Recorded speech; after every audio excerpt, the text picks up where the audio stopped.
The exchange has destroyed all LUNC tokens collected from trading fees. Luna Classic is the new name that was given to the Luna cryptocurrency after the implosion of the Terra ecosystem, renamed Terra Classic, and the birth of the new Luna cryptocurrency. Before the collapse, the value of LUNC, when they were still called Luna, was about $86, but within a week just before the middle of May their value had almost gone to zero, even falling below 1 cent. This real rapid implosion was also due to an incredible explosion in the number of tokens in circulation. In fact, Luna's supply was not fixed and varied algorithmically to try to keep the value of the UST stablecoin fixed. When the implosion of UST began, the system went haywire, and a huge amount of Luna tokens were produced. It went from about 345 million moons to over 6 trillion in the space of a week. This boom literally destroyed the market value of the tokens, effectively imploding the entire Terra ecosystem. However, starting in late May, the old Terra team abandoned the old ecosystem and created a new one with the same name. The old ecosystem was renamed Terra Classic, the old cryptocurrency was renamed Luna Classic, LUNC, and a new team took over its management. One of the initiatives taken was precisely to attempt to reduce the immense supply by starting to burn tokens. Currently, of the more than 6.9 trillion LUNC in existence, there are only a little more than 6.890 billion in circulation, thanks precisely to the burn process. This includes the more than 5 billion LUNC just burned by Binance. Although 5 billion may sound like a large number in words, it is instead only less than 0.08% of the LUNC tokens in circulation, so in itself the impact of this burn on cryptocurrency supply is insignificant. In addition, so far overall 0.14% of total LUNC tokens have been burned, so an insignificant percentage. It is worth bearing in mind, however, that not all of the LUNC in circulation are in the market. In fact, many of these are locked, so the real impact of burns on tokens outstanding in the market is greater. This generated a 20% increase in the value of LUNC in the market yesterday. Although then much of this gain vanished today. LUNC currently remains a cryptocurrency on which speculative trading prevails, amplifying the impact of news both upward and downward. This explains both why such an infrequent percentage burn could have generated a market value increase of as much as 20%, and why that gain was almost completely lost in the hours following the peak. It is worth noting that the lowest peak in recent months was reached last week, that is, on September 26th, and since then the price of LUNC has risen 73%. This figure clearly shows how speculative this cryptocurrency still is right now. Moreover, it is worth noting that compared to the all-time low in mid-May, the growth at present appears to have already been 31,800%. Despite the fact that this has not allowed it to approach pre-crash levels in the slightest. In fact, compared to Luna's value at the beginning of May, the current loss continues to be more than 99.99%. It is worth mentioning that Binance has been involved in the Terra project since practically its inception, so despite all that has happened, it continues to do its part, for example by burning the LUNC collected from trading fees. Even though at present it seems unlikely that the supply of LUNC will shrink dramatically with these burns. The fact that these are continuing and that much of the supply is in fact locked up suggests that perhaps in the future its market value may rise somewhat. Certainly, it is almost impossible that it could ever recover to pre-burn levels, and it also seems extremely unlikely that it could ever return to $1. Indeed, at present it seems decidedly unlikely that it will even be able to get back above the penny. Much will depend on the management of the new team, and especially on whether they manage to restore momentum to a project that in fact failed in May. It is worth noting that it may suffer from competition from the new Terra project, and thus also from the new Luna cryptocurrency, although the new ecosystem lacks the algorithmic stablecoin that was the basis of the previous one. Meanwhile, Binance is expanding, with the opening of 2 new offices in Brazil. Latin America seems to be fertile ground for cryptocurrencies, as the case of El Salvador shows, and Brazil is the largest country in the entire area, as well as a country where interest in cryptocurrencies is particularly widespread. By now, more and more countries require exchanges to open physical locations in order to operate within them, so it is more than logical that exchanges open offices especially in those countries where they have more customers. In Brazil, Binance has chosen to open offices in the 2 main cities, São Paulo and Rio de Janeiro, where it has more than 150 employees. The company points out that most of these employees will work on customer service and support, and that Brazil is among the top 10 markets in the world for the exchange. The company recently purchased local broker SIM, Paul, in order to also acquire a license as a regulated payment institution, although this transaction is still under consideration by the central bank. Should it be approved, Binance would be able to operate in Brazil under a special government license. In order to ensure its development in accordance with the law in the country, Binance recently also announced the hiring of former Brazilian central bank president and former finance minister Henrique Meirelles to the company's advisory board. Terra is a cryptocurrency that automatically tracks the price of other assets or currencies. It is an open-source blockchain payment platform. Users may instantaneously spend, save, trade, or exchange Terra stablecoins thanks to the Terra blockchain.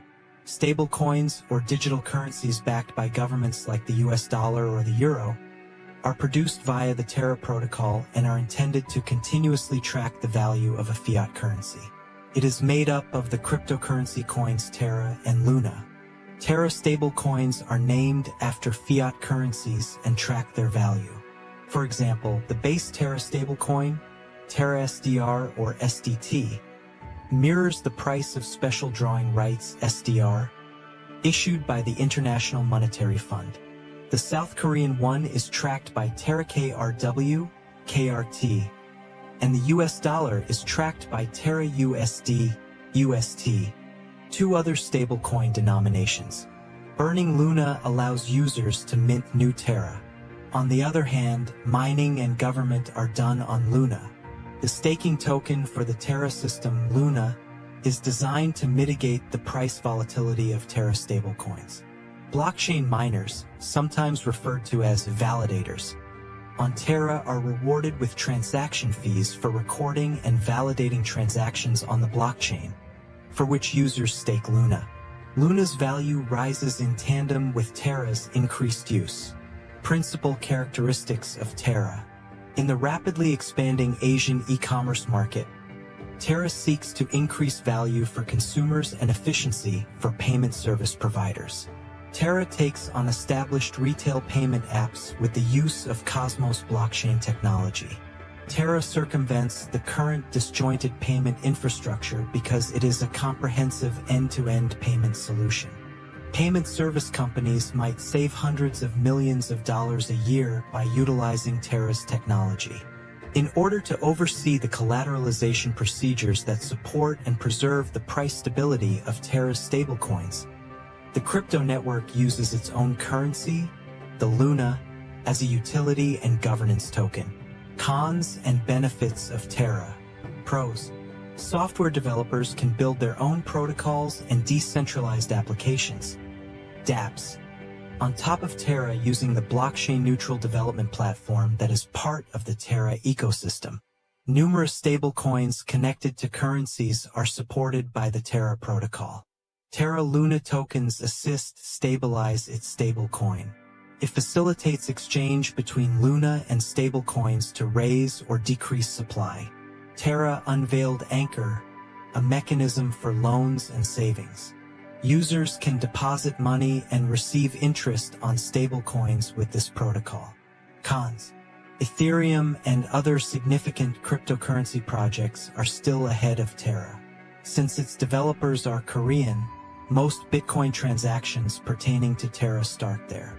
It's too soon to know if other markets will adopt Terra-related currencies. Compared to Ethereum, Terra is less decentralized. Some purists of blockchain might be put off by this. To be more specific, Terra is a payment system that runs on a blockchain.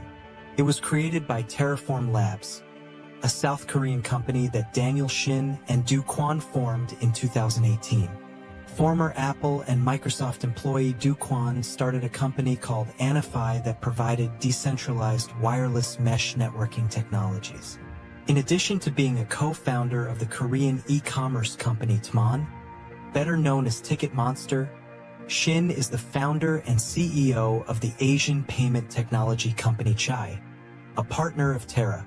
In its goal to become a top e-commerce stablecoin payment and decentralized finance DeFi service provider, Terra has a growing ecosystem in the crypto sector with 114 projects across DeFi, Web 3.0, and non-fungible tokens, NFTs. Several of these initiatives consist of a fixed-yield platform with frictionless access and borrowing yields is called Anchor Protocol. Chai, over 2 million South Koreans use this payments app. Terra. Terra is a blockchain-based decentralized lottery platform that synthetics or fungible assets that mimic actual asset prices can be created thanks to the Mirror Protocol. Talus Protocol, an online marketplace where artists can give services and sell their works. Vega Protocol, a derivatives trading and minting platform. The Terra Protocol makes an effort to keep the price of the Terra stablecoin stable by making sure that supply and demand are always equal through the use of arbitrage. This is because the main benefit of stablecoins is derived from the stability of the price peg, theoretically avoiding the volatility typical of cryptocurrencies. Luna absorbs the volatility of the Terra stablecoin and acts as a variable counterweight to it. Imagine the entire Terra economy to be made up of two pools, a Terra pool and a Luna pool, that are used to change the pricing by offering incentives to network users in order to comprehend how Terra operates. The developers are still putting in a lot of work behind the project to make sure everything stays stable despite the crash that occurred a year ago. A few weeks ago, an article appeared on CoinGape stating that the creators of Terra Luna Classic have filed a significant proposal to enhance and introduce derivatives for liquid staking. Developers want to add support for Quicksilver, an interchain liquid staking protocol for the Cosmos ecosystem, by changing the permitted interchain account host messages, according to the proposal. As a result, the Quicksilver chain can send authorized messages and create, manage, and delete accounts on the Terra Luna Classic chain transparently. It will also allow interchain staking on any validators, as well as enhance liquidity and capital efficiency by boosting network security and decentralization. Additionally, it does away with the necessity that a position holder wait for an unbonding period before selling his staked assets. Given this, you ought to be aware that the Terra Luna creators are continuously striving to improve the project. This is to let you know that there is still hope for Terra Luna. I think all will work out in due course. Additionally, I think Terra Luna's investment can make you wealthy. However, everything relies on your investment amount in Terra Luna Classic, your expectations for the market, and the length of time you are willing to hold. The native token of Terra Luna is called LUNC. The video will now come to an end. Remember to subscribe, like, share, and invest sensibly. Regards.